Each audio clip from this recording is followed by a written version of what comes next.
신약성경 207페이지 사도행전 11장 19절에서 30절까지 말씀입니다.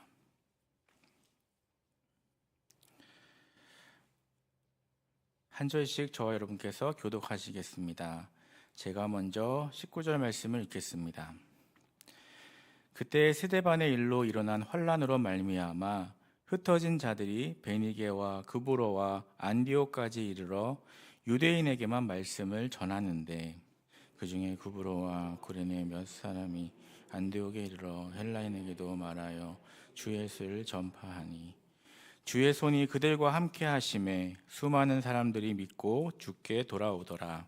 예루살렘 교회가 이 사람들의 소문을 듣고 바나바를 안디옥까지 보내니 그가 이르러 하나님의 은혜를 보고 기뻐하여 모든 사람에게 굳건한 마음으로 주와 함께 머물러 있으라 권하니 바나바는 착한 사람이요 성령과 믿음이 충만한 사람이라. 이에 큰 무리가 주께 더하여 지더라. 바나바가 사울을 찾으러 다소에 가서 만남에 안디옥에 데리고 와서 둘이 교회에 1년간 모여 있어 큰 무리를 가르쳤고 제자들이 안디옥에서 비로소 그리스도인이라 일컬음을 받게 되었다. 그때 선지자들이 예루살렘에서 안디옥에 이르니 그 중에 아가보라 하는 한 사람이 일어나 성령으로 말하되 전하에 큰 흉년이 들리라 하더니 글라우디오 때에 그렇게 되니라. 제자들이 각각 그 힘대로 유대에 사는 형제들에게 부조를 보내기로 작정하고 이를 실행하여 바나바와 사울의 손으로 장로들에게 보내니라. 아멘. 하나님의 은혜와 평강이 이 저녁 함께 예배드리는 모든 분들에게 함께 하시기를 바랍니다. 사울로 인한 스데반의 순교로 인해서 박해가 심해졌습니다. 이 스데반의 순교를 계기로 심해진 박해 속에서 예루살렘 교회의 교인들은 여러 곳으로 흩어졌습니다. 그들 중에 일부가 안디옥에 가서 복음을 전하였으며 거기서 이방인 전도 본부라 할 수 있는 안디옥 교회를 세우게 되었고 이 교회는 초대교회의 선교사의 중요한 획을 긋는 교회가 되었습니다. 이 안디옥이라는 도시는 매우 큰 도시였습니다. 안디옥은 당시 로마 제국 사회에서 로마와 알렉산드리아 다음으로 큰 도시였습니다. 이 안디옥은 지중해와 동방 무역의 중심지로서 온갖 사치와 쾌락으로 타락했던 도시였고 헬라 문화 확장의 역할을 담당하므로 갖가지 우상 숭배와 이방신을 전파했던 그러한 도시였습니다. 그런 대도시에 참된 복음의 씨앗이 뿌려졌을 때에 급성장으로 이루어졌고 이방 지역의 선교 사역을 위해 크게 쓰임받는 교회로 성장하였습니다. 그렇다면 안디옥 교회가 어떤 교회였기에 이렇게 쓰임받을 수 있었을까요? 우리는 본문 말씀을 통하여서 안디옥 교회를 살펴보고 또 우리들의 모습을 되돌아보고자 합니다. 먼저 참된 그리스도인의 정의를 내려보고자 합니다. 예수님께서는 마태복음 28장 20절에서 내가 너희에게 분부한 모든 것을 가르쳐 지키게 하라 말씀하셨습니다. 그리고 요한복음 13장 35절에서는 너희가 서로 사랑하면 이로써 모든 사람이 내 제자인 줄 알리라 말씀하셨습니다. 참된 그리스도인은 주님의 말씀을 가르치고 지키며 또 서로 사랑하는 제자인 것입니다. 많은 사람들이 교회에 출석하고 있지만 참된 그리스도인으로서의 삶을 살아가지는 못합니다. 하나님께서는 참된 그리스도인의 삶을 살아가는 한 사람을 찾고 계시고 또한 교회에 실망하고 있는 세상 사람들도 우리에게 참된 그리스도인의 모습을 기대하고 있습니다. 그렇다면 참된 그리스도인의 삶을 살아간다는 것은 어떻게 살아가는 것일까요? 교회를 열심히 다니고 예배에 빠지지 않고 참여하는 것일까요? 성경 공부를 열심히 하는 것일까요? 아니면 기도를 많이 하는 것일까요? 그것만으로 그렇다고 말하기는 어려울 것입니다. 독일의 신학자 본 회퍼는 예수 그리스도를 타자를 위한 존재라고 하였습니다. 그리스도인의 삶이란 다른 사람을 위해 살아가는 사람이라는 것입니다. 또한 초대 교부 이레네우스는 교육을 이야기하면서 예수 그리스도와 같은 인간을 만드는 것을 교육이라고 한다라고 이야기하였습니다. 하나님께서 원하시는 그리스도인의 삶의 모습은 예수 그리스도를 닮은 삶의 모습이라는 것입니다. 26절에 보면 안디옥 교회에서 처음 교인들이 세상 사람들로부터 그리스도인이라는 이름을 듣습니다. 그리스도인은 그리스도를 따르는 사람을 이야기하는 것입니다. 마태복음 28장 20절의 말씀처럼 예수 그리스도의 가르침을 배워 지키고 또 그것을 다른 사람이 지킬 수 있도록 가르치는 삶이 바로 참된 그리스도인의 삶인 것입니다. 그렇다면 우리는 어떻게 참된 그리스도인의 삶을 살아갈 수 있을까요? 첫째, 하나님께서 기뻐하시는 그리스도인의 삶은 바로 그리스도의 복음을 전하는 삶입니다. 오늘 본문에 앞선 1절에서 18절에서는 베드로의 설득력 있는 변론으로 예루살렘 성도들이 이방 선교를 인정하게 된 사실이 기록되어 있습니다. 아직도 복음을 유대교적 연장선상에서 이해하는 이 유대계 기독교인들의 비난과 이에 대한 베드로의 답변이 기록되어 있는 것입니다. 이 유대인 기독교인들은 아직도 구원을 유대인만 받을 수 있다고 생각했습니다.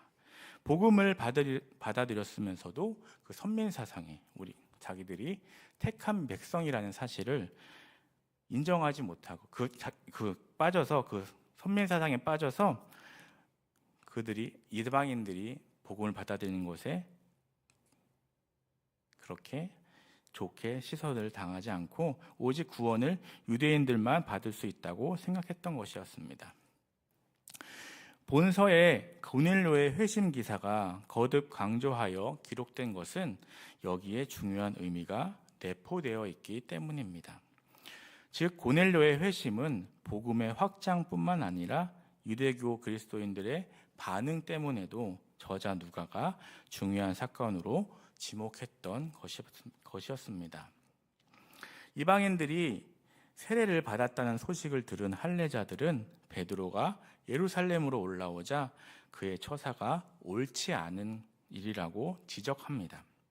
이에 대하여 베드로는 그간 있었던 일들을 차례로 살피면서 고넬료의 집의 방문부터 시작하여서 이방인들의 성령 세례에 이르기까지 모든 일이 하나님의 주권적인 활동이었음을 증거하고 하나님께서 하셨던 일임을 증거합니다.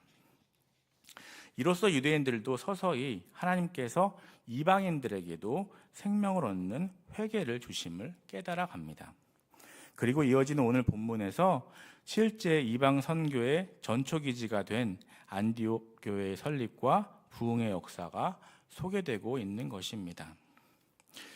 복음은 예루살렘의 범위를 벗어나서 사마리아와 이방인인 고넬료의 가정에까지 전해지면서 확장되었습니다. 오늘의 본문은 복음이 세계 만방에 선포되는 큰 전환점에서 이방 선교의 전초기지 역할을 하게 될 안디옥 교회의 역사적인 등장을 기록하고 있는 것입니다.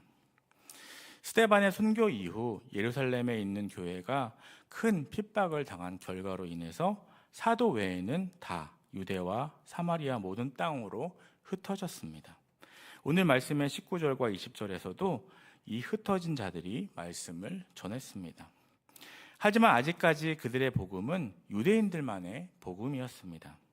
유대인들은 아직 이방인에 대한 장벽을 허물지 못하고 있었습니다.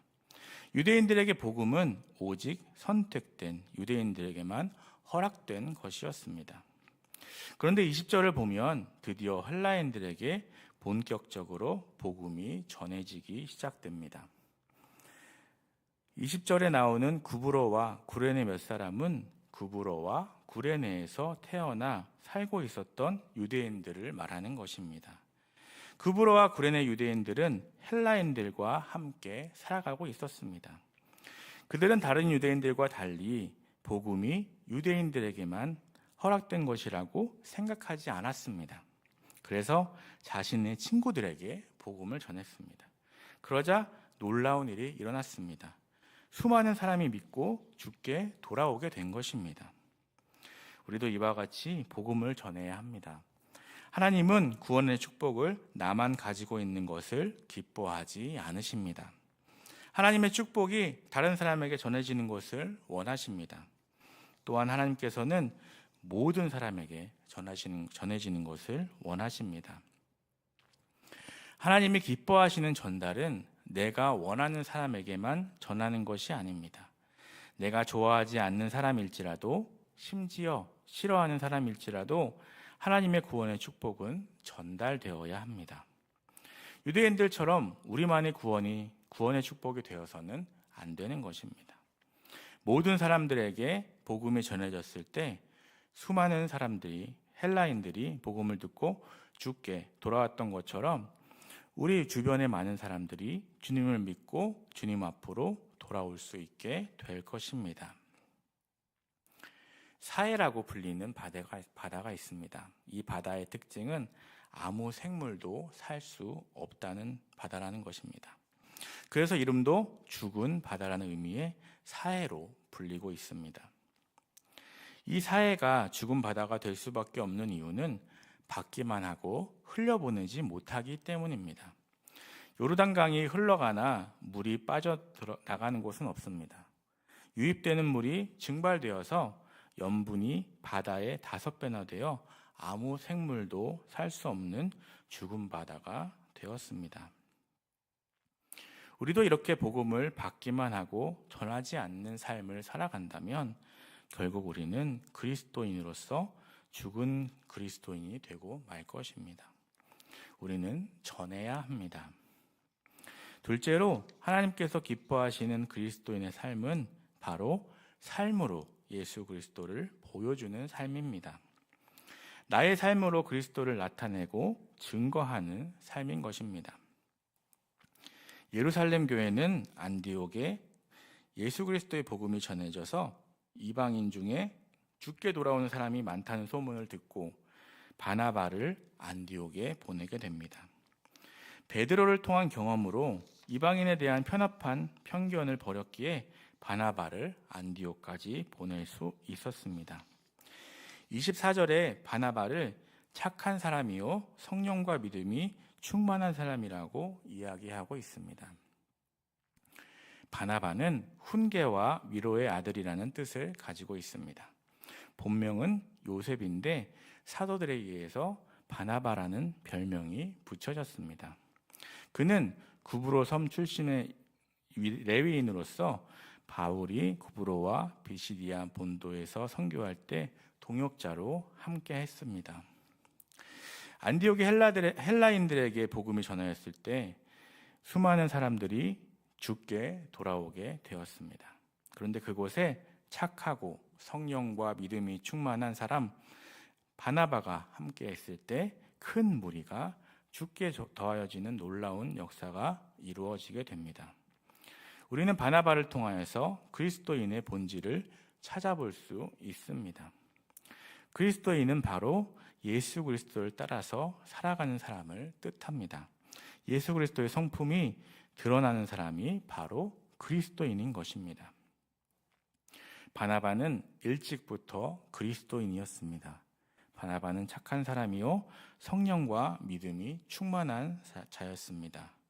또한 바나바는 자기 밭을 팔아서 그 돈을 사도들에게 가져왔고 회심한 바울을 예루살렘에 있던 사도들에게 데려왔던 사람도 바로 바나바였습니다. 그로 인해 예수 믿는 사람의 수가 더해갔고 큰 무리를 이루었습니다.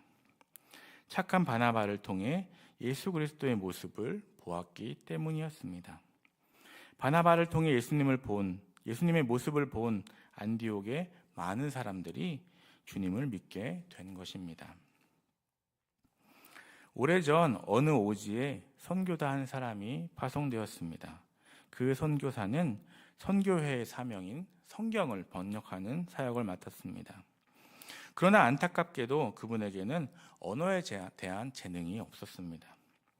2년간 그 지역에 있었지만 그 지역의 언어를 습득하지 못했습니다. 또한 선교회의 미션인 성경 번역이 조금도 진전되지 못했습니다.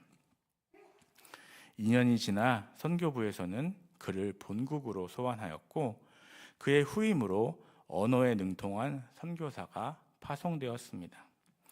후임으로 온 선교사는 언어의 재능이 탁월했어서 열정도 넘치는 유능한 선교사였기에 아주 열심히 일을 했습니다. 그러던 어느 주일 그 선교사님이 원주민들에게 설교를 했습니다. 그날의 설교 내용은 예수님의 성품에 관한 내용이었는데 예수님의 성품을 원주민들에게 설명했습니다. 예수님은 가난한 자와 약한 자의 위로가 되어주시고 병든 자를 고쳐주시고 사랑으로 돌보아 주시고 그렇게 선교사님이 예수님의 성품에 대해 열심히 말씀을 전하고 있는데 원주민들이 웅성거리기 시작했습니다. 선교사님은 더 이상 설교를 진행할 수가 없었습니다. 그때 한 원주민이 일어나 말했습니다. 선교사님 말씀하시는 예수님을 우리가 만났었습니다. 선교사님 깜짝 놀라셨겠죠? 예수님을 만났다고요? 과연 그 원주민들이 예수님을 만났을까요? 예수님이 그 원주민들 앞에 정말 나타나셨던 걸까요? 선교사의 물음에 그들이 대답했습니다. 2년 전에 왔던 선교사님, 바로 그분이 예수님이시군요. 우리는 그분의 이름도 몰랐는데 그분 이름이 예수님이셨군요. 그 선교사님은 비록 말은 통하지 않았지만 선교지에서 가난한 자와 병든 자와 함께 울고 웃으며 예수님의 성품을 드러내셨던 것입니다. 예수님을 모르는 사람은 우리의 모습을 통해서 예수님을 보게 됩니다. 우리가 만약 바나바처럼 또 그 선교사님처럼 성령과 믿음이 충만하고 그들을 돌아보는 삶을 살아간다면 안디옥 교회에서 있었던 것처럼 큰 무리가 주께 더하여질 것입니다. 마지막으로 하나님께서 기뻐하시는 그리스도인의 삶은 바로 예수 그리스도의 사랑을 실천하는 삶입니다. 바나바와 바울은 마태복음 28장 19절에서 20절 말씀처럼 안디옥에서 1년 동안 예수님께서 분부하신 모든 것을 가르쳐 지키게 했습니다. 그랬을 때 그들은 비로소 그리스도인이라 일컬음을 받게 되었습니다. 그리스도인이라고 번역된 헬라어 크리스티아누스는 그리스도에게 속한 자들, 그리스도의 종들이라는 의미를 가지고 있습니다. 이렇게 그리스도의 종들이라는 일컬음을 받은 사람들이 바로 안디옥에 있던 제자들이었습니다. 바나바를 통해 예수 그리스도의 모습을 보았던 안디옥 교인들은 자신들도 예수님의 모습을 따라 예수님의 제자의 삶을 살아가게 됩니다.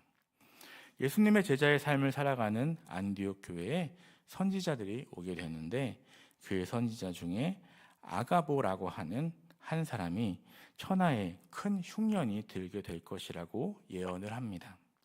그리고 그 일이 일어나게 됩니다.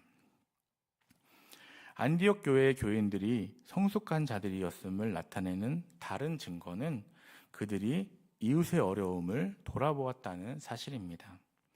안디옥 교회 고인들은 유대가 흉년으로 인해서 고난당하는 사실을 들었을 때 유대에 있는 형제들을 외면하지 않았습니다.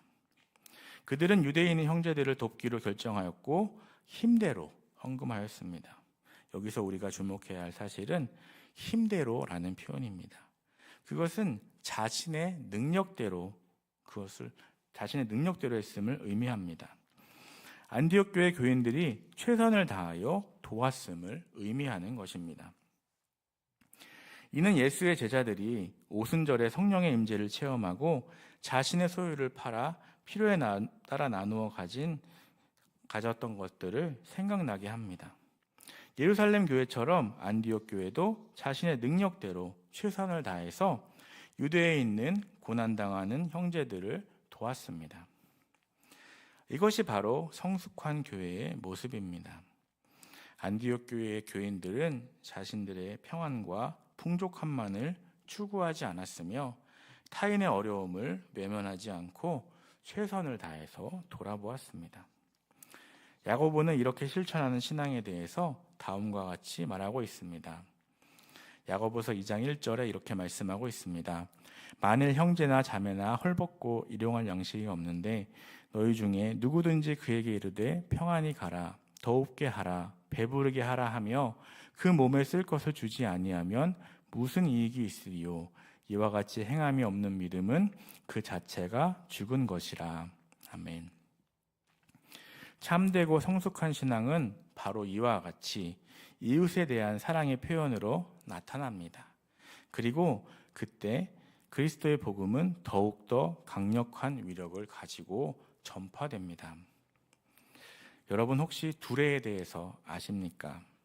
두레는 모내기가 탄생시킨 상부상조하는 농민 공동체입니다. 논두렁에서 이루어진 농민들의 고단한 삶과 역사를 고스란히 담고 있습니다. 두레는 농촌의 조식, 제의, 놀이뿐 아니라 임술 농민 항쟁이나 동학 농민 혁명 등 조선 후기 변혁 운동과도 유기적으로 결합된 대표적인 농촌 공동체입니다. 지금은 기계화가 되어서 전에 비해 상대적으로 적은 노동력으로 가능하지만 전통적인 이 벼농사는 많은 노동력이 필요했습니다. 모내기, 김매기, 벼수확에 이르는 거의 모든 과정에 엄청난 노동력이 필요했습니다. 그런 이유로 공동노동의 한 형태로 탄생한 이 두레는 대표적인 농촌 공동체로 발전했습니다. 그 주체는 바로 농민이며 풍물봇의 원조인 두레풍장, 모내기와 김매기의 노래를 비롯한 노동요 등 조선 후기 농촌 문화는 두레를 중심으로 이루어졌습니다. 두레가 농민의 역동성과 대동성, 유기적 생태성을 담보하는 생활 문화사의 전형이었습니다. 농경사회의 유산인 두레의 정신은 서로 돕는 것이었습니다. 공공의 성격을 띤 두레의 정신은 농경에만 적용되는 일은 아닐 것입니다. 오늘 본문에 나오는 다른 지역 성도의 어려움에 대해 마음을 같이하고 서로 모은 재물을 전달하는 모습은 두레 정신과 일맥상통하는 것이라 해석할 수 있습니다. 당시 안디옥 교회의 모습은 단순히 구제금을 모아 보낸 것에 불과해 보이지만 그것은 지역을 달리한 이들 간에도 다른 곳에 사는 사람들과 같은 신앙을 가진 이들이 가질 수 있는 공동체성을 보여주는 대목인 것입니다. 한쪽의 필요를 다른 곳에서 채워줄 수 있다는 것은 놀라운 사랑이며 공동체 정신이라 할 수 있습니다. 공간이 다른 곳에 있어도 같은 신앙을 가진 이들에 대한 돌봄의 마음은 당시 소수자였던 그들로서는 필수적인 것이었습니다. 차별과 탄압에 노출되어 있던 그들로서는 어려운 일이 생길 때 찾을 수 있는 이들하고는 같은 신앙을 가진 이들밖에 없었을 것이고 또 해결해주고 도움을 줄 수 있는 사람들도 같은 신앙인들 뿐이었을 것입니다. 오늘날 교회들이 전국적인 체제를 갖추고 있기에 서로의 필요를 채우는 일은 많습니다. 정보가 모아지고 교류가 이루어지고 필요를 채워주는 일은 일면식도 없는 사이라 할지라도 공동체이고 가족이기에 가능한 일입니다. 하나님의 자녀된 이들로서 가져야 할 실천이고 생각인 것입니다.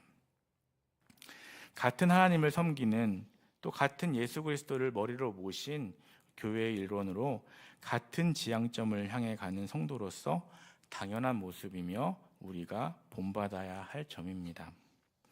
더욱이 안디옥 교회와 같이 오늘날과 달랐던 상황에서 그렇게 도움을 주는 것이 쉬운 일은 아니었을 것입니다.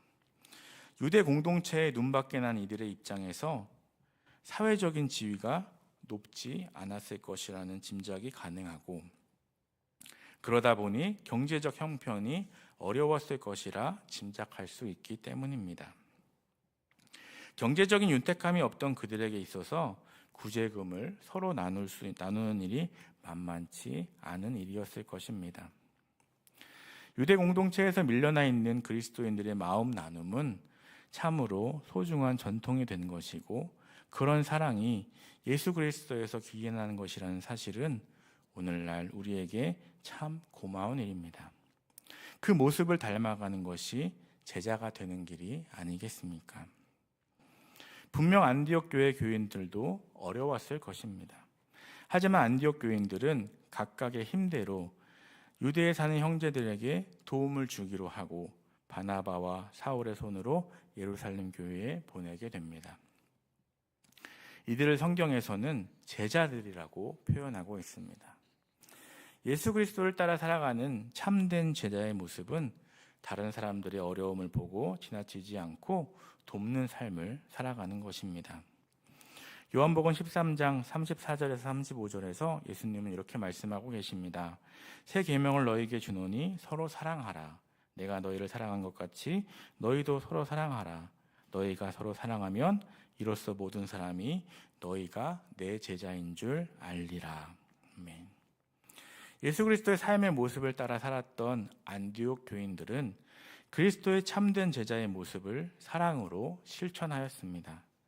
참된 그리스도인의 모습으로 살아간다는 것은 안디옥 교인들처럼 그리스도의 사랑을 실천하는 것입니다.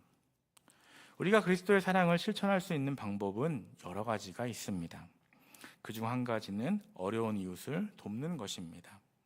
안타깝게도 지금 이 순간에도 지구촌 어딘가에서는 사람들이 먹을 것이 없어서 굶주림으로 죽어가고 있습니다. 또한 전쟁으로 고통받는 사람들도 너무나도 많습니다. 내가 조금만 아껴서 그들을 돕는다면 그들은 그 작은 돈으로 생명을 유지할 수 있습니다. 우리들이 다이어트 때문에 고민할 때 그들은 먹을 것이 없어서 걱정을 합니다. 그들을 돕는 것으로 그리스도의 사랑을 실천할 수 있을 것입니다. 또한 우리 주변에도 도움의 손길이 필요한 사람들이 너무나도 많이 있습니다. 도움이 필요한 사람이 아니더라도 내가 만나는 모든 사람들에게 그리스도의 삶을 보여줄 수 있습니다. 바로 양보하는 것입니다. 져주는 것입니다. 이기려고 또 좋은 것을 가지려고 아등바등 싸우는 것이 아니라 예수님처럼 겸손히 양보하는 삶을 살아가는 것입니다. 많은 사람들이 교회를 떠나고 좋지 않은 시선으로 바라보는 이 시대에서 여러분은 어떤 삶을 살아가시겠습니까? 참된 그리스도인의 삶을 살아가십시오.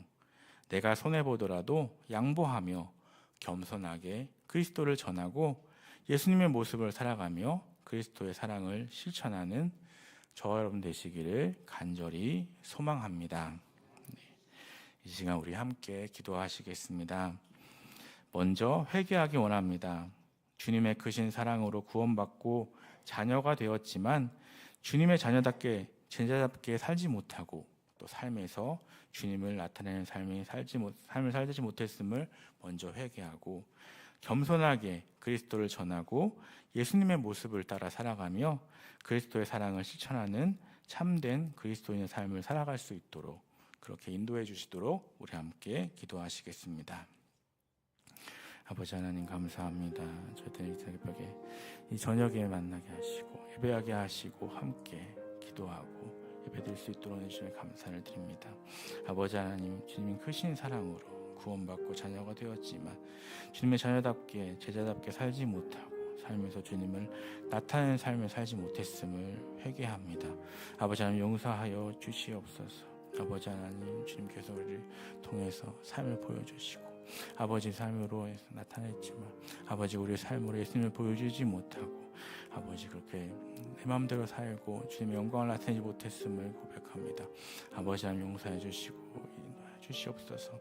아버지 하나님 겸손하게 그리스도를 전하고 예수님의 모습을 살아가며 그리스도의 사랑을 실천하는 참된 그리스도인의 삶을 살아가도록 아버지 하나님 역사해 주시고 인도해 주시고 그렇게 살아가는 복된 우리 소요동교회 그 사람들 될 수 있도록 아버지 하나님 역사해 주시고 인도하여 주시옵소서. 아버지 하나님 함께하여 주시옵소서. 이끌어 주시옵소서.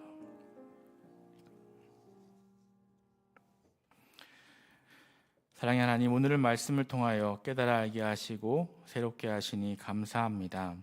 주님께서 우리를 사랑하심으로 그 크신 은혜로 구원받고 주님의 자녀로 삼아주셨지만 주님의 자녀답게 제자답게 살지 못하고 삶에서 주님을 드러내지 못했음을 고백합니다. 용서하여 주시옵소서. 내가 손해보더라도 양보하며 겸손하게 그리스도를 전하고 예수님의 모습을 살아가며 그리스도의 사랑을 실천하는 참된 그리스도인의 삶을 살아가는 복된 자녀들이 될 수 있도록 저희 마음을 주장하여 주시고 인도하여 주시옵소서. 예수님의 이름으로 기도드립니다.